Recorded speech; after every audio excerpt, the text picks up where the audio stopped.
So இன்றைக்கி நம்ம இந்த வீடியோவில் எதை பற்றி பார்க்க போகிறோம்னு பார்த்தீங்கன்னா என்னோட ப்ரெக்னென்சி ஜேர்னியில் இருக்க second and third trimester experience and என்னோட ஹீமோக்ளோபின் கவுண்ட் வந்து அரௌண்ட் 6.9க்கு ட்ராப் ஆகிடுச்சு அண்ட் எமர்ஜென்சியாக ஹாஸ்பிட்டல் போக வேண்டிய சுச்சுவேஷனும் வந்துச்சு அண்ட் என்னோட anomaly scan and early growth scan பற்றின டீட்டெயில்ஸ் எல்லாத்தையுமே வந்து பார்த்துடலாம்.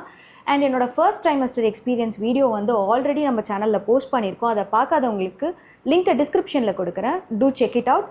அண்ட் என்னோட ஃபர்ஸ்ட் ட்ரைமஸ்டர் எக்ஸ்பீரியன்ஸில் வந்து பார்த்தீங்கன்னா நான் சில விஷயங்கள் சொல்கிறதுக்கு மிஸ் அவுட் பண்ணியிருந்தேன். அதில் ஒன்று எதுன்னு பார்த்தீங்கன்னா 7th வீக் ஹார்ட் பீட் ஸ்கேனுக்காக போயிருந்தோம். அப்போ வந்து எனக்கு டாக்டர் என்ன சொல்லியிருந்தாங்கன்னா complete blood count and random sugar test வந்து எடுக்க சொல்லியிருந்தாங்க. அதில் என்னோட ஹீமோக்ளோபின் லெவல் வந்து அரௌண்ட் 8.3 வந்துருந்துச்சு அண்ட் அதுவே கம்மி தான். அண்ட் என்னோட ரேண்டம் சுகர் வந்து பார்த்திங்கன்னா பார்டர் லைனில் இருந்துச்சு. நான் இதை ரிப்போர்ட்டை வந்து காமிச்சு கேட்டதுக்கு அவங்க என்ன சொன்னாங்கன்னா ஃபர்ஸ்ட் ட்ரைமஸ்டரில் உங்களுக்கு ஹீமோக்ளோபின் இப்படி தான் ட்ராப் ஆகும், அதை நம்ம சரி பண்ணிக்கலாம். அண்ட் சுகர் வந்து உங்களுக்கு ஜாஸ்தியாக இருக்கிறதுனால நீங்கள் என்ன பண்ணுங்கள், உங்களோட கார்ப்ஸை வந்து ஃபுல்லாக கட் டவுன் பண்ணிவிடுங்க, சுகரை கட் டவுன் பண்ணிடுங்க. ஹீமோக்ளோபினுக்கு வந்து நீங்கள் அயன் ரிச் ஃபுட்டாக எடுக்க சொல்லிட்டாங்கன்னா ஃபுல்லாக இல்லை, எந்த அளவுக்கு தேவையோ அந்த அளவுக்கு எடுத்துக்கிட்டு மற்ற குவான்டிட்டி வந்து ஓவர் எக்ஸசிவாக எடுக்காமல் அதை வந்து கொஞ்சம் அண்டர் கண்ட்ரோலில் வச்சுக்கோங்க அப்படின்னு சொல்லியிருந்தாங்க. ஆஸ் வெல் அஸ் அந்த டைமில் வந்து இன்னொரு விஷயம் நடந்துச்சு. என்னன்னா ஆக்சுவலாக நாங்கள் பார்த்துட்டு இருந்த ஒரு டாக்டர் வந்து எப்போவுமே நாங்கள் போனால் அவைலபிலிட்டி இல்லாத மாதிரி எங்களுக்கு ஃபீல் ஆச்சு. ஏன்னா நாங்கள் எப்போ போனாலும் அவங்கள பார்க்க முடியல. அதனால் நாங்கள் என்ன பண்ணோம்னா ஆக்சுவலாக ஜூனியர் டாக்டர் வந்து இன்னொருத்தவங்க வந்து விசிட் பண்ண சொல்லியிருந்தாங்க. அப்படி தான் நாங்கள் பார்த்துட்டு இருந்தோம். அது எங்களுக்கு சரிப்பட்டு வரல. அங்கேயே வந்து அதே ஹாஸ்பிட்டலில் வேறு ஒரு நல்ல டாக்டர் வந்து சூஸ் பண்ணி நாங்கள் அவங்கள்ட்ட இருந்து பார்த்துக்குறோம் அப்படின்னு சொல்லிட்டு அந்த 4th மந்த்து கரெக்டாக இப்போ 3rd மந்த் வரைக்கும் இப்போ சொன்ன சினாரியோஸ்லாம் நடந்துட்டு இருந்துச்சு. 4th மந்த் வந்து நாங்கள் அந்த புது டாக்டரை வந்து பார்க்க ஆரம்பித்தோம். எங்களுக்கு எப்படி இருந்துச்சுன்னா மந்த்லி ஒன்ஸ் வந்து டாக்டர் விசிட் வந்து இருக்கும். இன்பிட்வீனில் ஏதாவது ஒரு பிரச்சனை இஃப் இன்கேஸ் நம்ம ஏதாச்சும் ஃபேஸ் பண்ணுற மாதிரி இருக்குதுன்னா அப்போ நம்ம போய் அந்த டாக்டர்ஸரை வந்து நம்ம பார்க்கலாம். இப்படி தான் வந்து அந்த இதோடது இருந்துச்சு. 4th மந்தில் வந்து அந்த புது டாக்டர்கிட்ட போயிருந்தப்போ அவங்க ரெக்கார்டை பார்த்துட்டு ஹீமோக்ளோபின் ஏன் வந்து இவ்வளோ லோவாக வந்து இருக்குது, இதுக்கு வந்து நம்ம நீங்கள் ஒழுங்காக டயட்டை வந்து ஃபாலோ பண்ணுங்கள், நான் வந்து மெடிசன்ஸ் வந்து தரேன். ஏன்னா அதுக்கு முன்னாடி வரைக்கும் நாங்கள் அந்த ஒரு மெடிசன்ஸே வந்து இது பண்ணலை. அதாவது ஹீமோக்ளோபின் அந்த கால்சியம் அந்த டேப்லெட்ஸ் எல்லாம் வந்து நாங்கள் ஃபாலோ பண்ணல. ஸோ தட் அவங்க அந்த விசிட்டில் வந்து எல்லாத்தையும் செக் பண்ணிவிட்டு இவ்வளோ எக்ஸாமின் பண்ணிவிட்டு அந்த டேப்லெட்ஸ் வந்து எழுதி கொடுத்தாங்க. அந்த டேப்லெட்டில் வந்து ஒரு முக்கியமான விஷயம் என்னென்னா இப்போ வரைக்கும் அந்த டைம் வரைக்கும் சாண்டுக்கு வந்து நௌசியா அந்த வாமிட்டிங் சென்சேஷன் வந்து ரொம்ப அதிகமாக இருந்துச்சு. அதுக்கப்புறம் அதை நின்னதுக்கப்புறம் இந்த டேப்லெட்ஸை வந்து கண்டினியூ பண்ணுங்க அப்படின்னு சொல்லி அந்த டாக்டர் வந்து சஜஷன் கொடுத்தாங்க. ஆக்சுவலாக அந்த டேப்லெட்ஸ் எல்லாம் என்னென்ன tablets? Iron tablet and calcium tablet வந்து எடுக்க சொன்னாங்க. எய்தர் மார்னிங்கில் வந்து அயன் டேப்லெட் எடுத்தால் கால்சியம் டேப்லெட் நைட்டில் எடுக்க சொன்னாங்க. இதோட காம்பினேஷனாக வந்து ஃபாலிக் ஆசிட் வந்து எடுக்க சொல்லியிருந்தாங்க. ஆமாம், இந்த டேப்லெட்ஸ் வந்து அவங்க ஃபாலோ பண்ண சொல்லியிருந்தாங்க. 4th மந்தில் இதெல்லாம் கேட்டுக்கிட்டு நாங்கள் வந்துட்டோம். நௌசியா நின்னதுக்கப்புறம் டாக்டர் சொன்ன மாதிரியே அந்த டேப்லெட்ஸ் எல்லாமே வந்து ஃபாலோ பண்ணிகிட்டு இருந்தோம். அதுக்கப்புறம் என்னாச்சுன்னா 5th மந்த்துக்கு வந்து அவங்க என்ன சொன்னாங்க, அனாமலி ஸ்கேன் வந்து எடுத்துடலாம் அப்படின்னு சொன்னாங்க. நாங்களும் வந்து அனாமலி ஸ்கேனுக்கு வந்து ஸ்கெட்யூல் பண்ணியாச்சு. ஆஸ் வெல் அஸ் அந்த டைமில் வந்து ஒரு பிளட் டெஸ்ட் வந்து எடுக்க சொல்லியிருந்தாங்க ஹீமோக்ளோபின் செக் பண்ணுறதுக்காக. அப்புறம் வந்து ரேண்டம் பிளட் சுகர் வந்து டெஸ்ட் பண்ணணும்னு சொல்லியிருந்தாங்க. நாங்கள் என்ன பண்ணோம்னா அப்படியே வந்து அந்த 4th மந்த் வந்து ட்ராவல் ஆச்சு. 5th மந்த் என்ட்ரு ஆனோடனே நாங்கள் இயர்லியராக வந்து அந்த விசிட்டை வந்து புக் பண்ணிட்டோம். ஏன்னா நாங்கள் இருக்கிற இடத்துல இருந்து ஹாஸ்பிட்டல் ரீச் ஆகிறது வந்து ஹெவி டிராஃபிக் இருக்கும் ஒன்று. ரெண்டாவது நம்ம சீக்கிரம் போனோம்னா டாக்டரோட அவைலபிலிட்டி வந்து டில் ஆஃப்டர்நூன் வரைக்கும் இருக்கும். அப்போ முன்னாடி போனோம்னா நாங்கள் ஸ்கேனும் எடுத்துகிட்டு ஆஃப்டர்நூனுக்குள்ளே டாக்டரையும் பார்த்துட்டு ரிட்டர்ன் ஆயிடலாம். செகண்ட் டே வந்து போக தேவையில்லை அப்படின்றது தான் எங்களோட பிளானு. அந்த மாதிரி காலையில் ஃபஸ்ட்டு ஸ்லாட்டே போட்டாச்சு. ஸ்கேனுக்கும் வந்து போயிட்டோம். ஸ்கேனுக்கு போகிறதுக்கு முன்னாடியே பிளட் டெஸ்ட்டுக்கான அந்த ரிப்போர்ட் அந்த இதை கொடுக்கறதுக்கு பிளட்டை வந்து கொடுத்தாச்சு. சாம்பிள் கொடுத்துட்டு நாங்கள் வந்து ஸ்கேன் டாக்டருக்காக அங்கே போய் வெயிட் பண்ணிருந்தோம். அந்த டைமில் கரெக்டாக வந்து ஒரு நர்ஸ் வந்து சொன்னாங்க, என்னாச்சு, ஏன் வந்து ஹீமோக்ளோபின் வந்து இவ்வளோ கம்மியாக இருக்குது அப்படின்னு. எங்களுக்கு அதை கேட்டு ரொம்ப ஷாக் ஆகிடுச்சு. ஏன்னா இப்படி சொல்கிறாங்களே அப்படின்னு சொல்லிட்டு சரி அந்த கவுண்ட் தான் என்ன அப்படின்னு சொல்லி கேட்கலான்னு பார்த்தா 6.9. அது வந்து ரொம்பவே வெரி லோ, ரொம்ப அனிமிக்காக இருக்காங்கன்றது தான் அதோட மீனிங்கு. அதை கேட்டு எங்களுக்கு அந்த நேரத்தில் ரொம்பவே கஷ்டமாயிடுச்சு. என்னடா இப்படி ஆயிடுச்சுன்னு. இன்னொரு பயம் என்னென்னா இதனால க்ரோத் வந்து எஃபெக்ட் ஆகிருக்குமா, இந்த குழந்தையோட க்ரோத் வந்து ரொம்ப எஃபெக்ட் ஆகும் அப்படின்றது வந்து கொஞ்சம் தெரியும் அப்படின்னு வைங்களேன். நம்ம சர்ச் பண்ணி பார்க்குறதுல எப்படின்னா ஹீமோக்ளோபின் வந்து ரொம்ப அனிமிக்காக போயிட்டாங்க, கீழே பிலோவில் போயிடுச்சுன்னா அந்த அம்லிகாட் கார்டு மூலயமா தான் ஆக்சிஜன் சப்ளை எல்லாமே போகும். உங்களுக்கு பிளட் வந்து நல்லா இருந்துச்சுன்னா தான் அந்த ஆக்சிஜன் சப்ளை வந்து பேபிக்கு கரெக்டாக போய் க்ரோத் வந்து நல்லா இருக்கும். இன்னொரு விஷயம் என்ன சொல்லணும்னா, இந்த அனாமலி ஸ்கேனுன்றதே பேபியோட ஈச் அண்ட் எவ்ரி பார்ட் வந்து எந்த அளவுக்கு கரெக்டாக வளர்ந்துருக்கு, அதில் ஏதாச்சும் டிஃபெக்ட் இருக்கா அப்படின்றத பார்க்கறதுக்கு தான் அந்த அனாமலி ஸ்கேன் வந்து எடுப்பாங்க. இப் சப்போஸ் ஏதாச்சும் டிஃபெக்ட் இருக்குன்னா அந்த ஸ்கேன்லேயே வந்து தெரிஞ்சிடும். சரி, இந்த ரிப்போர்ட் என்ன தான் வருது அப்படின்றதுல நாங்கள் ரொம்ப எங்களுக்கு க்யூரியஸாக இருந்துச்சு. இவ போயும் பார்த்தா அரௌண்ட் 2 hours கிட்ட ஆச்சு. அதுக்கப்புறம் திருப்பி வெளியே வந்தா. நான் கேட்டேன், என்னாச்சு, எல்லாமே நார்மலாக முடிஞ்சிருச்சா அப்படின்னு கேட்டதுக்கு உடனே இவன் என்ன சொன்னான்னா, இல்லை ஒரு 1 hour கழிச்சு வர சொல்லியிருக்காங்க, 85% ஆஃப் ஸ்கேன் வந்து முடிஞ்சிருச்சு, இன்னும் வந்து ஒரு 15% தான் வந்து எடுக்கணும் அப்படின்னு சொல்லியிருந்தாங்க. சரின்னு சொல்லி எங்களுக்கு அதுவும் அந்த வெயிட்டிங் பீரியட்லேயே ரொம்ப யோசனை, அது ரொம்ப ஒரு மாதிரி ஸ்ட்ரெஸ்ஸான ஒரு எங்களுக்கு ரிசல்ட் எதுவுமே சொல்லலை. அதுக்கப்புறம் அந்த 1 hour கழிச்சு திருப்பி போனால் திருப்பி ரிப்போர்ட்லாம் முடிச்சுட்டு திருப்பி வந்து உட்காந்துட்டு இருக்கும்போது ரிப்போர்ட்டில் தேங்க் காட் அது வந்து எந்த ஒரு விஷயமும் இல்லை, க்ரோத் வந்து நல்லாவே இருந்துச்சு. சரி, இப்போ போய் டாக்டரை பார்க்கலாம் அப்படின்னு சொல்லிட்டு நாங்கள் அந்த ரிப்போர்ட்டோட டாக்டரை போய் பார்க்குறோம். அவங்க பார்த்துட்டு ஹீமோகுளோபின் பார்த்துட்டு என்ன இவ்வளோ கம்மியாக இருக்குது அப்படின்னு சொல்லி ஷாக் ஆகிட்டு, சரி ஓகே, பேபிக்கு வந்து இப்போ வரைக்கும் எந்த பிரச்சனையும் இல்லை, பேபியோட க்ரோத் வந்து நல்லாவே இருக்குது, நம்ம ஹீமோகுளோபினுக்கு வந்து நம்ம கண்டிப்பாக இந்த ஏதாச்சும் ஒரு ஆக்ஷன் வந்து எடுத்தே ஆகணும் அப்படின்னு சொல்லிட்டு அவங்க என்ன பண்ணாங்கன்னா, நம்ம இன்ஜெக்ஷன் வந்து போயிடலாம், ஏன்னா இதுக்கப்புறம் வந்து இது பண்ண முடியாதுன்னு. ஆனால் அதுக்கு முன்னாடி அவங்க என்ன பண்ணாங்கன்னா, இன்னும் சில பிளட் டெஸ்ட் வந்து எழுதி கொடுத்தாங்க. என்னென்னா அதை எடுக்க சொல்லி, ஏன்னா ஹீமோகுளோபின் வந்து நம்மளோட உடம்புல அப்சர்வ் ஆகலையா இல்லை என்ன பிரச்சனை அப்படின்னு கண்டுபிடிக்கிறதுக்கு வந்து ஒரு ரிப்போர்ட் எடுக்க சொன்னாங்க. ஸோ தட் நாங்கள் அதையும் வந்து எடுத்தோம். அதுலேயும் வந்து எந்த ப்ராப்ளமும் இல்லை, நார்மலாக தான் இருக்குது. ஓகே, நம்ம அப்படின்னா இன்ஜெக்ஷன் வந்து போட்டுக்கலாம் அப்படின்னு சொல்லிட்டு இந்த 2 dosage of IV iron infusion வந்து சொல்லியிருந்தாங்க. ஸோ ஐவி மூலியமாக தான் எடுக்கிற மாதிரி இருந்துச்சு அப்படின்னு சொல்லியிருந்தாங்க. அப்போ என்ன சொன்னாங்கன்னா, நீங்கள் வந்து ஒரு 1 week கழிச்சு வாங்க, நம்ம வந்து இந்த ஐவி வந்து இது பண்ணிக்கலாம் அப்படின்னு சொல்லிட்டாங்க. நாங்களும் வந்து அந்த 5th month மற்றதை எக்ஸாமின் பண்ணிவிட்டு நாங்கள் வந்து வீட்டுக்கு வந்துட்டோம். வீட்டுக்கு வந்து ஒரு 2 days இருக்கும். சடனாக பார்த்தா இவளுக்கு அடுத்த நாள் காலையில் ரொம்ப பெரிய வலி. இவ வந்து அழுதுட்டுருக்கா, இவளால் நகரவும் முடியல. எனக்கு இவளை பார்க்கும்போது என்ன சொல்கிறதுனே தெரியல. அந்த அட்மாஸ்பியரே ரொம்ப மோசமாயிடுச்சு. என்னென்னா எனக்கு என்ன பயமாயிடுச்சுன்னா, ப்ரீடேர்ம் ஆகிடுமோ அப்படின்ற ஒரு பயம் வந்து அதிகமாகிடுச்சு. ஏன்னா அதுக்கு முன்னாடி தான் நாங்கள் சொன்ன மாதிரி எல்லாமே கம்மியாக இருக்குது, ஹீமோகுளோபின் கம்மியாக இருக்குது, ப்ரீடேர்ம் ஆகிறதுக்கான அதிகமான வாய்ப்பு இருக்குது. அந்த நேரத்தில் இன்னொரு பயம் என்னென்னா, இப்போ வரைக்கும் பார்த்தீங்கன்னா இப்போ இருக்கிற கரண்ட் மெடிக்கல் ஸ்டேட்டில் ஒரு 6 months பேபியை வரைக்கும் அவங்க ரெக்கவரி பண்ணி உயிர் வாழ வச்சுருக்காங்க. அது வந்து கொஞ்சம் தெரியும். பட் இந்த 5th monthன்றதுலாம் வாய்ப்பே இல்லை, அந்த மாதிரி எதுவுமே பண்ண முடியாது. அது ரொம்ப பயம். நான் இவகிட்ட சொல்லலை, ஏன்னா இவ வந்து பேனிக் ஆகிட்டானா, இஃப் சப்போஸ் கொஞ்சம் சான்சஸ் இருந்து அது இவ பேனிக் ஆனானா குழந்தையும் ஸ்ட்ரெஸ் ஆகி அது ரொம்ப பெரிய மோசமான நிலமையில கொண்டு போய் விட்டுரும் அப்படின்னு சொல்லி பயந்துட்டு நான் எதுவுமே சொல்லலை. இவ்வளோ வந்து ரொம்ப அழுதுட்டுருக்கா. சரி, ஹாஸ்பிட்டல் கிளம்பலான்னா இவளால் முடியல, நகரவே முடியலையே. ஒரு 2 நிமிஷம் 5 நிமிஷம் கொஞ்சம் பெயின் கம்மியாகட்டும், நான் கிளம்புறேன்னு சொல்லிட்டே இருந்தேன். அதுக்கப்புறம் ஒரு வழியாக முடியவே இல்லை. நான் என்ன பண்ணுறேன்னா, தூக்கிட்டு வண்டியில் போய் ஹாஸ்பிட்டல் வந்து ரீச் ஆயாச்சு. ஹாஸ்பிட்டல் ரீச் ஆனோடனே அவங்களுக்கு தெரிஞ்சிருச்சு சம்திங் அப்நார்மல் அப்படின்னு சொல்லிட்டு டேரெக்டாக டாக்டரை வந்து விசிட் பண்ண வச்சுட்டாங்க. நாங்கள் போய் டாக்டரை பார்த்தோம். டாக்டர் வந்து எக்ஸாமின் பண்ணாங்க. எக்ஸாமின் பண்ணிவிட்டு இது வந்து குழந்தை நார்மலாக இருக்கிற மாதிரி தான் தெரியுது, நம்ம இப்படி விட வேண்டாம், நம்ம வந்து ஒரு ஸ்கேன் எடுத்துக்கலாம் அப்படின்னு சொல்லிட்டாங்க. அகெயின் நாங்கள் போய் ஸ்கேன் எடுத்தோம். ஸ்கேன் எடுத்து முடிச்சதில் பார்த்தா நல்ல வேளை எந்த ஒரு பிரச்சனையும் இல்லை. அப்போ எதனால இந்த வந்து இவ்வளோ பெரிய பெயின் இந்த மாதிரிலாம் நடந்திருக்கு அப்படின்னு சொல்லி பார்க்கும்போது அவங்கள்ட்ட கேட்கும்போது இது வந்து போல் இரிட்டேஷன் அப்படின்னு சொல்லி ஒரு விஷயம் சொன்னாங்க. அப்படின்னா என்னென்னா, நம்ம சாப்பிட்ட ஃபுட்டு வந்து கரெக்டாக டைஜஸ்ட் ஆகாமல் அது மூலயமா வந்து இவங்களோட அப்டமன் கீழே வந்து அவங்களுக்கு வந்து அந்த பெயின் வந்து ரொம்ப அதிகமாக வந்திருக்கு. அது டைஜஸ்டிவ் ட்ராக்கோட ஒரு இஷ்யூ. அந்த இது வந்து அது வந்து ஃபுட்டு தான். ஸோ முந்தின நாள் நைட் வந்து நீங்கள் என்ன சாப்பிட்டீங்க அப்படின்னு சொல்லி கேட்டாங்க. வெளியே எதாவது சாப்பிட்டீங்களா அப்படின்னா நாங்கள் வந்து இல்லை, நாங்கள் வெளியே சாப்பிட மாட்டோம். யூஸ்வலாக இந்த ப்ரெக்னென்சியில் நாங்கள் எங்கேயும் வெளியே சாப்பிட்றது, இந்த சுகர் இந்த மாதிரி இதெல்லாம் நாங்கள் அவாய்ட் பண்ணிவிடுவோம். அன்றைக்கி என்ன நாங்கள் தப்பு பண்ணிட்டோன்னா, இந்த மஷ்ரூம் இருக்குல்ல, கடையில் வாங்கி செய்கிற வீட்டில் சமைக்கிற மஷ்ரூம், அது இந்த காளான் கிடையாது, மஷ்ரூமு. அதை வந்து நாங்கள் அன்றைக்கி தான் அந்த ப்ரெக்னென்சியில் ஃபஸ்ட் டைம் நைட் வந்து அதை செஞ்சு சாப்பிட்டோம். அதுதான் வந்து இதாகிருக்கும்னு எங்களோட சஸ்பெக்ட். ஸோ அதுக்கப்புறம் வந்து டாக்டர் சொன்னோம். டாக்டர் வந்து ஓகே, இப்போதைக்கு வந்து அதை எதுவும் இது பண்ணாதீங்க, அவாய்ட் பண்ணிக்கோங்க அப்படின்னு சொல்லிட்டாங்க. ஆஸ் வெல் அஸ் நம்ம ஐவி போட வேண்டிய ஒரு விஷயம் இருந்துச்சுல்ல, அதையும் வந்து என்ன சொல்லிட்டாங்கன்னா, இது கொஞ்சம் நார்மல் ஆகட்டும், நார்மல் ஆனதுக்கப்புறம் அந்த ஐவி வந்து நம்ம போட்டுக்கலாம், ஸோ 1 week கேப் கொடுத்து கூட வாங்க அப்படின்னு சொல்லிட்டாங்க. அதுக்கப்புறம் வீட்டுக்கு போனோம். அதுக்கப்புறம் எந்த பிரச்சனையும் வரல.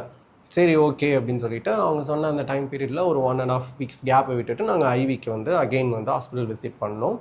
ஐவியும் வந்து போட்டாங்க. ஐவி போட்டதில் என்னென்னா 2.5 hours வந்து அதுக்கு சாலிடாக எடுத்துச்சு. அதில் எப்படின்னா 2 hours வந்து ஐவி வந்து இன்ஜெக்ட் பண்ணாங்க பிளட் லைனில் இதாகிறதுக்கு. அதுக்கப்புறம் அந்த 1/2 hour வந்து அப்சர்வேஷன் வச்சாங்க. அப்சர்வேஷன் எதுக்காக அப்படின்னா, இப்போ ஐவி போட்ட உடனே சில ப்ரெக்னென்சி விமன்ஸ்க்கு வந்து அவங்க பாடியில் ஒத்துக்கலை அப்படின்னா அது ஏதாச்சும் ஒரு சிம்டம்ஸ் மூலயமா வந்து உடனே வந்து காட்டிடும். அப்படி காட்டிடுச்சுன்னா அங்கேயே அவங்க வந்து ஃபாஸ்ட்டாக அதை டிசால்வ் பண்ணுறதுக்கு கவுண்டர் மெடிசன் கொடுத்து அதை வந்து சரி பண்ணிவிடுவாங்க. ஸோ இதுக்காக தான் வந்து அந்த அப்சர்வேஷன் வைப்பாங்க. சரி, ஓகே, இந்த அப்சர்வேஷன் வந்து அந்த 30 minutes மட்டும்தானா அப்படின்னா கிடையாது. நீங்கள் 2 நாள் வந்து கொஞ்சம் நல்லா ஃபாலோ பண்ணி நம்மளோட பாடியை பற்றி பார்த்துக்கணும், தெரிஞ்சு வச்சுக்கணும், ஏதாச்சும் சேஞ்சஸ் இருக்கா, அலர்ஜி ஏதாச்சும் வருதா அப்படின்னு சொல்லி. அதே மாதிரி நாங்கள் செக் பண்ணோம். நாங்கள் செக் பண்ணதில் எங்களுக்கு வந்து இந்த 2 நாளில் எந்த பிரச்சனையும் இல்லை. பட் அந்த 3rd and 4th மிடில் வந்து என்ன ஆயிடுச்சுன்னா, இந்த பாம் இருக்குல்ல, இந்த பாமில் வந்து சின்னதாக அலர்ஜி மாதிரி வந்துச்சு, ரேஷ் மாதிரி வந்து. ஆமாம், அந்த ரேஷும் எப்படின்னா நைட்டு தூங்கும் போது தான் வரும். அது நீங்கள் பார்த்தா அவ்வளோ சீக்கிரம் தெரியாது. கை வச்சு ரப் பண்ணி பார்த்தீங்கன்னா, ஃபிங்கர்ஸ் வச்சு ரப் பண்ணிங்கன்னா யூ கேன் ஃபீல் இட். அந்த மாதிரி தான் இருந்துச்சு. அதுக்கப்புறம் நாங்கள் டாக்டருக்கு வந்து இந்த மாதிரி சொன்னோம். ஆனால் அதில் என்ன ஒரு நல்ல விஷயம்னா, அது காலையில் ஆனால் மறைஞ்சிரும், நைட் ஆனால் வந்துடும். இது என்னன்னு எங்களுக்கு புரியல. டாக்டர்கிட்ட வந்து இந்த மாதிரி கேட்டப்போ அவங்க என்ன சொன்னாங்கன்னா, காலையில் வந்து இதாகுது, போயிடுது, மற்றபடி வேறு எந்த இஷ்யூவும் இல்லை, இச்சிங் வந்து ரொம்ப இருக்குது, பெயின் இருக்குது, அந்த மாதிரி எதுவுமே இல்லை அப்படின்னா அது வந்து ப்ராப்ளமே இல்லை, நீங்கள் அது வந்து நார்மல் தான், நீங்கள் வந்து மற்ற டேப்லெட்ஸ் அதெல்லாம் வந்து கண்டினியூ பண்ணிக்கோங்க அப்படின்னு சொல்லி சொன்னாங்க. நாங்களும் அதே மாதிரி விட்டோம். அதுக்கப்புறம் அந்த ப்ராப்ளம் வந்து வரலை. இப்போ ஆக்சுவலாக வந்து 5th month வந்து இந்த இதெல்லாம் போயிட்டுருக்கு அந்த ட்ராவலில். இதில் ஒரு விஷயம் என்ன சொல்ல மறந்தேன்னா, இந்த டிடி இன்ஜெக்ஷன் இவங்க வந்து இது என்னோட ஃபர்ஸ்ட் ப்ரெக்னென்சின்றதுனால நான் வந்து டிடி இன்ஜெக்ஷன் பற்றி கேட்டிருந்தேன் டாக்டர்கிட்ட. அவங்க வந்து 2 டோசேஜ் எடுக்கணும் ஃபர்ஸ்ட் ப்ரெக்னென்சிலன்னு சொன்னாங்க. ஒன்று 5th month எடுத்துக்கலாம், இன்னொன்று 7th or 8th month வந்து நம்ம எடுத்துக்கலாம்னு சொன்னாங்க. 5th month வந்து நாங்கள் அனோமலிக்கு போயிருந்தப்பவே வந்து எனக்கு டிடி வந்து இன்றைக்கி எடுக்கிறதுனா எடுத்துக்கோங்கன்னு சொல்லிட்டாங்க. ஸோ நான் அன்றைக்கி வந்து டிடி எடுத்துட்டேன். டிடி எடுத்ததில் வந்து எனக்கு ஒரு மைல்டு சிம்டம்ஸ் என்ன வந்துச்சுன்னா, பாடி பெயின், கொஞ்சம் கோல்டாக இருக்க மாதிரி இருந்துச்சே தவிர மற்றபடி மேஜரான சிம்டம்ஸ் எதுவுமே எனக்கு காட்ட கிடையாது. அப்புறம் இந்த 5th monthலேயே வந்து பிக்மி ஐடின்னு சொல்லிட்டு ஒரு ஐடி இருக்கும். அது வந்து கவர்மெண்ட் கொடுக்குற ஐடி. அது வந்து ரொம்பவே மஸ்ட். அதை எடுக்காமல் விட்டிங்கன்னா நம்மளால் பர்த் சர்டிஃபிகேட் வாங்க முடியாது. அதுக்கப்புறம் எதுனாலுமே அந்த பிக்மி ஐடி வச்சு தான் வந்து அவங்க வேலிடேட் பண்ணுவாங்க. எங்களாலுமே அது ரொம்ப முக்கியம். அந்த பிக்மி ஐடி வந்து நாங்கள் எப்படி பண்ணோம்னா, ஆன்லைன்லேயே வந்து அப்ளை பண்ணி வாங்கிட்டோம். பட் நிறைய பேத்துக்கு இது இன்னொரு ப்ரொசீஜர் என்னென்னா, நம்ம இந்த கவர்மெண்ட்டோட அங்கன்வாடி, அப்புறம் இந்த ஹெல்த் கேர் சென்டரு, அப்புறம் நம்மளோட ஹாஸ்பிட்டல் இருக்குல்ல, கவர்மெண்ட் ஹாஸ்பிட்டல், அந்த மாதிரி போய் அதை வாங்கிக்க முடியும். ஈஸியான வே வந்து இந்த ஆன்லைனில் அவ்வளோ சீக்கிரம் யாருக்கும் வராதுன்னு சொல்லுவாங்க. பட் எங்களுக்கு வந்து கிடச்சிச்சு. நாங்கள் அது எப்படி பண்ணோன்றதை தனியாக ஒரு நீங்கள் வேணும்னா சொல்லுங்கள், கமெண்ட்டில் மென்ஷன் பண்ணுங்கள். நாங்கள் ஒரு தனி ஒரு வீடியோவோ இல்லை ஷார்ட்ஸோ வந்து நாங்கள் வந்து உங்களுக்கு எக்ஸ்பிளைன் பண்ணுறோம். இப்போ வரைக்கும் 5th month வந்து இப்படி ட்ராவல் ஆகிட்டு இருக்கு. 6th month வந்து நாங்கள் டாக்டர் விசிட் போனோம். அப்போ டைம் வந்து ஹீமோக்ளோபின் இன்ஜெக்ஷன் பண்ணியிருக்கோம். பட் அந்த மந்தில் வந்து செக் பண்ண முடியாது. ஏன்னா ஹீமோக்ளோபின் இன்ஜெக்ஷன் போட்டால், அதாவது அந்த ஐவி போட்டால் அது வந்து 2 மாதம் வந்து சாலிடாக எடுக்கும். அட்லீஸ்ட் அது ஒரு 1.5 மாதமாச்சும் கொஞ்சமாச்சும் தாண்டினா தான் அது வந்து உங்களுக்கு பிளட் லைனில் போய் ஹீமோக்ளோபினை வந்து கொஞ்சமாச்சும் ஸ்பைக் பண்ணிவிடும். அதுலேயும் இன்னொரு விஷயம் என்னன்னா, ஸ்பைக் பண்ணோன்னா அப்படியே வந்து ஒரு 4-5 பாயிண்ட், இப்போ 6.9 இருக்கமா, நாங்கள் வந்து அப்படியே 12க்கு போகிற அளவுக்குலாம் ஒன்றுமே பண்ணாது. அது ஜஸ்ட் ஒரு 2 points வரைக்கும் தான் இன்க்ரீஸ் பண்ணி விடும். அரௌண்ட் லைக் அதுவே வந்து மேக்ஸிமம் நல்லா உங்களுக்கு அது அப்சர்வ் ஆச்சு அப்படின்னா ஒரு 8.5 அந்த மாதிரி வந்து மேக்ஸ் 8.5, 8.9 அந்த மாதிரி வந்து ஒரு மேக்ஸானது இருக்கும். இந்த விஷயம் வந்து கொஞ்சம் தெரிஞ்சுக்க வேண்டியது. அதில் 6th month வந்து நார்மல் விசிட்டாகவே இருந்துச்சு. எங்களுக்கு வேறு எந்த ஒரு இதுவும் இல்லை. டாக்டர் என்ன சொன்னாங்கன்னா, எக்ஸாமின் பண்ணிவிட்டு எவ்ரிதிங் இஸ் ஃபைன், நீங்கள் வந்து 7th month வரும்போது ஒரு கம்ப்ளீட் பிளட் டெஸ்ட் எடுக்கணும். ஆஸ் வெல் அஸ் அது கூட வந்து ஒரு சுகர் டெஸ்ட் வந்து எடுக்கணும் அப்படின்னு சொல்லி, குளுக்கோஸ் டெஸ்ட் எடுக்கணும் அப்படின்னு சொல்லிட்டாங்க. டேஸ் வந்து பாஸ் ஆச்சு. இவளுக்கும் வந்து மற்றபடி இந்த வாமிட்டிங், இந்த நௌசியா அதெல்லாம் அந்த டைமில் எதுவுமே இல்லை. நாங்கள் நார்மலாகவே சாப்பிட்டு ஃபுட்டெல்லாம் சாப்பிட்டுட்டு இருந்தா, ரொட்டீன் ஃபாலோ பண்ணிட்டு இருந்தா. அதுக்கப்புறம் நாங்கள் 7th month வந்து வந்துச்சு. 7th month வந்து போனோம். 7th month சீக்கிரமாகவே போயிட்டோம். பிளட் டெஸ்ட்டுக்கு வந்து எல்லாத்தையும் கொடுத்துட்டோம். குளுக்கோஸ் டெஸ்ட் வந்து இவ எடுத்தா. குளுக்கோஸ் எப்படின்னு பார்த்தீங்கன்னா, நிறைய பேர் நாங்கள் யூடியூப்பில் இல்லை அதெல்லாம் பார்க்கும்போது இந்த குளுக்கோஸ்னாலே பயங்கரமாக இதை குடிக்கவே முடியாது, ஐயோ அப்படின்ற மாதிரி பதட்டப்படுத்தி வச்சுருந்தாங்க. ஆனால் ஆக்சுவலாக அதில் என்ன விஷயம்னா, எவ்வளோ குடிக்கணும், எப்படி இருந்துச்சு உனக்கு, அதை பற்றி நீ சொல்லுங்க. குளுக்கோஸ் டாலரன்ஸ் டெஸ்ட் வந்து ஆக்சுவலாக ஃபாஸ்டிங்கில் வந்து நீங்கள் எடுக்கிற மாதிரி இருக்கும். அண்ட் போனதுமே என்ன பண்ணுவாங்கன்னா, ஃபஸ்ட்டு ஒரு பிளட் சாம்பிள் வந்து எடுத்துருவாங்க. எடுத்ததுக்கப்புறம் வந்து உங்களுக்கு 100 to 75 grams of glucose packet இருக்கும் பார்த்தீங்களா, குளுக்கான் டி, அதை வந்து ஃபுல்லாக 250 ml to 300 ml வாட்டரில் வந்து மிக்ஸ் பண்ணிடுவாங்க. மிக்ஸ் பண்ணி அதை வந்து ஃபுல்லாக நீங்கள் ஒரே டைமில் வந்து அட்டஸ்டச் குடிச்சிடணும். அது வந்து எனக்கு ரொம்ப சுகரியாக தான் தெரிஞ்சிச்சே தவிர மற்றபடி அது மற்றவங்க சொல்கிற மாதிரிலாம் அப்படியே கஷ்டமாக இருக்குது அப்படின்ற மாதிரிலாம் எதுவுமே ஃபீல் ஆகலை. அண்ட் 1 hour விட்டுட்டு திரும்ப இன்னொரு பிளட் சாம்பிள் கலெக்ட் பண்ணுவாங்க, இன்னொரு 1 hour விட்டுட்டு இன்னொரு பிளட் சாம்பிள் கலெக்ட் பண்ணுவாங்க. ஸோ இதுக்கு இடையில வந்து நம்ம வாட்டருக்கு மட்டும் கன்சியூம் பண்ணிக்கலாம், டீ ஆர் காஃபி எதுவுமே வந்து கன்சியூம் பண்ணக்கூடாது. இதில் நீங்கள் குடிக்காமல் ஏதோ மிஸ் பண்ணிட்டீங்க இல்லை திருப்பி வச்சு குடிக்கிறீங்க அந்த மாதிரிலாம் பண்ணக்கூடாது. பண்ணீங்கன்னா திருப்பி அகைன் நீங்கள் ஃபர்ஸ்ட்லேருந்து ரீஸ்டார்ட் பண்ணுற மாதிரி இருக்கும். ஸோ தட் இந்த குளுக்கோஸ் டெஸ்ட்டும் இந்த ஹீமோக்ளோபின் டெஸ்ட் ஃபுல்லாகவே, அதாவது கம்ப்ளீட் பிளட் கவுண்ட் எல்லாமே முடிச்சிட்டோம். டாக்டர் போய் பார்த்தோம், ரிப்போர்ட்டும் எங்களுக்கு வந்துருச்சு. அதில் வந்து என்ன ஒரு சர்ப்ரைஸான ஒரு விஷயம்னா ஹீமோக்ளோபினோட லெவல் வந்து 11.4 இன்க்ரீஸ் ஆகிடுச்சு. எங்களுக்கு வந்து கொஞ்சம் சந்தோஷம், ஏன்னா நாங்கள் கஷ்டப்பட்டதுக்கு ஒரு ரிவார்ட் கொடுத்த மாதிரி இருந்துச்சு. குளுக்கோஸ் டெஸ்ட்டும் வந்து பாஸ், அதில் எந்த ஒரு விஷயமும் இல்லை, எல்லாமே within the below range, within the ரேஞ்சில் வந்து கரெக்டாக இருந்துச்சு. ஸோ 7th month வந்து இப்படி போச்சு. அதுக்கப்புறம் இதில் ஒரு விஷயம் மிஸ் அவுட் பண்ணிட்டோம். என்னன்னு பார்த்தீங்கன்னா டாக்டர் வந்து 7th monthல எல்லாமே கரெக்டாக இருக்குது, மீன்வைல் நீங்கள் வந்து ஃபிசியோ ஸ்டார்ட் பண்ணிடுங்க அப்படின்னு சொல்லிட்டு சொன்னாங்க. எனக்கு அங்கேயே கிளாஸஸ் வந்து கண்டக்ட் பண்ணாங்க. அதில் வந்து லாக்டேஷன், ஃபிசியோதெரபி அண்ட் லேபர் பற்றின டீட்டெயில்ஸ் எல்லாமே வந்து சொல்லியிருந்தாங்க. அண்ட் எக்ஸசைசஸ் வந்து எல்லாமே சொல்லி கொடுத்துருந்தாங்க, லைக் ஃப்ளோர் எக்ஸசைஸ் என்ன பண்ணணும் அண்ட் பால் எக்ஸசைஸ் எப்படிலாம் பண்ணணும்னு சொல்லியிருந்தாங்க. நான் அதுலேருந்து வந்து ஸ்டார்ட் பண்ணிட்டேன் எக்ஸசைசஸ். இப்போ 27th வந்து செகண்ட் டிடி வந்து எடுக்கணும் அப்படின்னு சொல்லியிருந்தாங்க. 27th வீக் போய் நாங்கள் செகண்ட் டிடி வந்து எடுத்துக்கிட்டோம். அதாவது 7th monthக்கு ஒரு வீக் முன்னாடி 27th வீக்கு. அதுக்கப்புறம் இப்படி தான் வந்து 7th month வந்து போச்சு. 8th monthக்கு வந்து வர்றப்ப டாக்டர் என்ன சொன்னாங்கன்னா 32 வந்து வீக் வந்துச்சுன்னா 8th month, பட் பிலோ அதுக்கு முன்னாடி ஒரு 1 week 31st வீக் வந்து நாங்கள் விசிட் பண்ணுற மாதிரி இருந்துச்சு டாக்டர். அப்படி தான் எங்களுக்கு சொல்லியிருந்தாங்க. 31st வீக்கு அகைன் போகிறோம். மற்றதெல்லாம் நாங்கள் ஃபாலோ பண்ண அந்த ரொட்டீன் தான் ஃபாலோ பண்ணிட்டு இருந்தோம். இது வரைக்கும் வேறு எந்த ஒரு இதுவும் இல்லை. 31st வீக் போய் பார்க்குறோம், டாக்டர் வந்து எக்ஸாமின் பண்ணிட்டாங்க, எல்லாமே எவ்ரிதிங்ஸ் ஃபைன். நீங்கள் வந்து என்ன பண்ணுங்கன்னா 33ல் வாங்க, நம்ம வந்து ஃபஸ்ட்டு இயர்லி க்ரோத் ஸ்கேன் வந்து நம்ம எடுக்கலாம் அப்படின்னு எங்களுக்கு சொல்லிட்டாங்க. சரி ஓகேன்னு சொல்லிட்டு அவங்க சொன்ன மெடிசன்ஸ் எல்லாம் ஃபாலோ பண்ணிட்டு அகைன் டேஸ் வந்து பாஸ் ஆச்சு. 33ல் வந்து நாங்கள் டாக்டர் வந்து அகைன் விசிட் பண்ணியிருந்தோம். சொன்ன மாதிரி இயர்லி க்ரோத் ஸ்கேன், அதுவும் வந்து நாங்கள் ஆஸ் யூஷுவல் பண்ணுற மாதிரி ரொம்பவே இயர்லியராக போய் ஃபஸ்ட்டு ஸ்கேன் ரூமில் போயிட்டு இது பண்ணி ஸ்கேன் பண்ணிட்டு வந்தப்போ அதுலேயும் ஹாப்பி, ஏன்னா எல்லாமே ப்ராப்பராக அந்த வீக்குக்கு என்ன க்ரோத் இருக்கணுமோ அந்த க்ரோத் வந்து இருந்துச்சு பேபி. ஆமாம், அதில் வந்து எந்த பிரச்சனையும் இல்லை. அதுக்கப்புறம் அவங்க என்ன சொன்னாங்கன்னா 35th வீக் வந்து வாங்க, அதில் வந்து விசிட் பண்ணுங்க அப்படின்னு சொல்லியிருந்தாங்க. நாங்களும் அதே மாதிரி அந்த வீக்ஸுக்கு ரொட்டீன் பண்ண 35th வீக்கில் வந்து எங்களுக்கு கம்ப்ளீட் பிளட் கவுண்ட்டும் ரேண்டம் சுகரும் திரும்ப எடுக்கலாம்னு சொல்லியிருந்தாங்க. அந்த இதில் 37 35th தான் எடுத்தோம்னு நினைக்கிறேன், ஞாபகம் இல்லை. ஓகே, அது 37ல் எடுத்தோமோ? ஓகே, 37ல் எடுத்தோம். 35th வந்து நார்மல் டாக்டர் விசிட் தான் இருந்துச்சு. அகைன் திருப்பி எக்ஸாமின் பண்ணாங்க. பேபியோட பொசிஷன் வந்து கீழே திரும்பிடுச்சா அப்படின்றத பார்த்தாங்க. அந்த இதில் வந்து கரெக்டாக பேபியோட ஹெட் வந்து டவுன் பொசிஷன் வந்து போயிடுச்சு. ஸோ அதில் ஒரு ஹாப்பி. 35th முடிஞ்சதும் அவங்க வந்து அகெயின் வந்து 37ல் வந்து விசிட் பண்ணுங்க அப்படின்னு சொல்லியிருந்தாங்க. 37ல் வந்து போனோம். 37 வீக் வந்து எல்லாருக்கும் தெரிஞ்ச மாதிரி டேர்ம், அதில் கொஞ்சம் சந்தோஷம். எங்களுக்கு ஃபஸ்ட்டு டார்கெட்டே வந்து அந்த கொடியை வந்து அங்கே நட்டினதே 37 நம்மளுக்கு எப்படியாச்சும் கிராஸ் ஆயிடணும் அப்படின்றது தான். அதுக்கு முன்னாடி வந்தாலும் பிரச்சனை இல்லைங்க, எல்லாமே நல்லது தான், நார்மல் தான், அதை பற்றி எந்த இதுக்கும் பயப்பட வேண்டாம். 37 வந்து நாங்கள் போய் டாக்டரை போய் பார்த்தோம். டாக்டர் போய் பார்த்தப்ப கம்ப்ளீட் பிளட் டெஸ்ட்டு, அந்த இது சுகர் டெஸ்ட்டு, அது எல்லாமே எடுத்தாங்க. ஹீமோக்ளோபினோட கவுண்ட்டும் வந்துச்சு. ஹீமோக்ளோபின் பார்க்கும்போது எங்களுக்கு ஒரு சர்ப்ரைஸான விஷயம் என்னென்னா, எங்களோட கவுண்ட் வந்து 13.9, ஆல்மோஸ்ட் 14.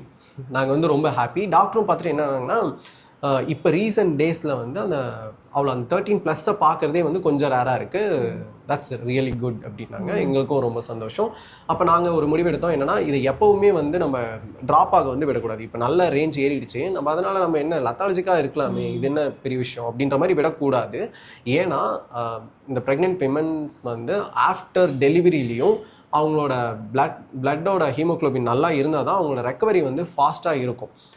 அப்போ தான் வந்து அவங்களோட ஹெல்த்தும் ரொம்பவே ஈஸியாக ரெக்கவரி ஆகும். அதனால் அது ரொம்பவே முக்கியம். அது not only for the babies as well as the mother two.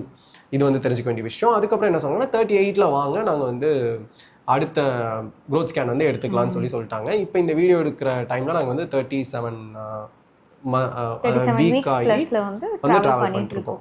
இதில் ஒரே ஒரு விஷயம் வந்து மெயினாக சொல்ல வேண்டியது என்னென்னா, த்ரூ அவுட் ப்ரெக்னென்சியில் ப்ரெக்னென்ட் விமன்ஸை வந்து எப்போவுமே பேனிக்காக வைக்காதீங்க. பேனிக் ஆனாங்கன்னா அவங்க ஸ்ட்ரெஸ் ஆகிறது மூலயமா அவங்க வயிற்றுக்குள்ளே இருக்கிற பேபியும் ரொம்ப ஸ்ட்ரெஸ் ஆவாங்க. அவங்க ஸ்ட்ரெஸ் ஆகுனா என்ன ஆகும்னா அவங்களுக்கு அந்த அம்லிகட் காலில் போகிற அந்த பிளட் சப்ளை வந்து கம்மியாகும். அதனால குழந்தை ஸ்ட்ரெஸ் ஆகும். அது வந்து ப்ரீ டேர்ம்க்கோ இல்லை மற்ற ஏதாச்சும் ஒரு விஷயத்துக்கு வந்து நம்ம டேரெக்டாக சொல்லிட முடியாது இதுதான் அப்படின்றது சொல்லிட முடியாது. பட் இந்த ஒரு விஷயம் வந்து நிறையா இதுக்கு வந்து கவுண்டர் பார்ட்டுக்கு வந்து அது ஒரு காசாக இருக்குது. ஸோ அதை பற்றி தெரிஞ்சுக்கோங்க. உங்களோட பார்ட்னர் ஆகட்டும் இல்லை ஃபேமிலி மெம்பர்ஸ் ஆகட்டும் யாராச்சும் இருந்தீங்கன்னா அவங்கள வந்து எந்த அளவுக்கு முடியுமோ அந்த அளவுக்கு பேனிக்காக விடாதீங்க. அவங்க வந்து எப்போவுமே நார்மலாகவே இருக்கட்டும். அண்ட் சொன்ன மாதிரி நான் இப்போ 37th வீக்கில் வந்து ட்ராவல் பண்ணிட்டு இருக்கிறதுனால என்னோட ஹாஸ்பிட்டல் பேக், அதாவது மாம்க்கு தேவையான எசென்ஷியல் ஐட்டம்ஸ் அண்ட் பேபிக்கு தேவையான எசென்ஷியல் ஐட்டம்ஸ் எல்லாத்தையுமே நான் பேக் பண்ணி வச்சுட்டேன். அதையும் நான் வீடியோ எடுத்து வச்சுருக்கேன். அதை நான் உங்களுக்கு சீக்கிரமாகவே வந்து போஸ்ட் பண்ணிடுறேன் யூடியூப்பில், நீங்கள் அதையும் பாருங்கள். ஸோ அதுக்கு வந்து நம்ம சேனலை சப்ஸ்கிரைப் பண்ணி வச்சுருந்தீங்கன்னா உங்களுக்கு உடனே நோட்டிஃபிகேஷன் வரும், நீங்கள் பார்க்கலாம். ஆமாம், அடுத்தடுத்து நாங்கள் இந்த பேக் பேக்கிங் வீடியோ அப்புறம் டெலிவரி ஆனதுக்கப்புறம் அந்த டெலிவரி எக்ஸ்பீரியன்ஸ் இதெல்லாம் பற்றி சொல்லுவோம். ஸோ நீங்கள் வந்து கண்டிப்பாக மறக்காமல் சப்ஸ்கிரைப் பண்ணி வச்சுக்கோங்க. அண்ட் இந்த வீடியோ பிடிச்சிருந்தா லைக் பண்ணுங்கள். இந்த வீடியோவில் சொன்ன இன்ஃபர்மேஷன்ஸ் வந்து வேறு யாருக்காச்சும் உங்கள் ஃப்ரெண்ட்ஸ் சர்க்கிளில் இல்லை ப்ரெக்னென்ட் விமன்ஸ்க்கு வந்து தெரியணும்னா அவங்களுக்கும் ஷேர் பண்ணுங்கள். And again one more time மறக்காமல் சப்ஸ்கிரைப் பண்ணிடுங்க. அண்ட் அடுத்த ஒரு நல்ல வீடியோவில் நாங்கள் உங்களை சந்திக்கிறோம். Until then, it's signing off from Chansey.